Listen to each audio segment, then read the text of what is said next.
Kwa majina naitwa Steven Maora, na tuliweza kushukuru wenye uliweza kutuma chama na kutuletea mashini hiyo, tunashukuru sana. Lakini kwa ground hapa kitu tunaomba kwa biashara yetu hapa, hii inaonekana hapa tunanyeshewa sana hapa, basi kwa hivyo kutusaidia hapa tuwekee shade, tunaweza shukuru sana. Na bado pia hapa kwa kaushi yetu kuna challenges mingi. Ndio mashini tulipata, lakini hiyo mashini tulizitumia hapa kwa kanjo nasumbua. Jina mimi naitwa Alex Aswani. Nasema kiongozi ni Abbas hapa Nairobi West. Wale wote wenye tumechagua si ati ni wale tunachagua tu tunaona. Sasa tunaona Abbas anafanya na kutenda. Amesaidia watu huko, sema tusaidia mpaka mashine. Amesaidia wale shade. Nani aliwaletea mashine? Abbas Khalif.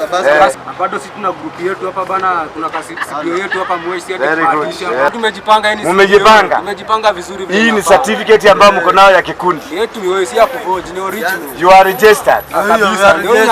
Kwa hiki kikundi yetu tungeomba pale Abbas atuwekee stall pale. Kwa hiyo nini nakuja kutuwekea shade mpaka pale kwa ile kwa huo mama hoteli mpaka pale. 10 bila break. Hata sio 5. Si 5. Hata sio 5. 10 bila break. Ngapi?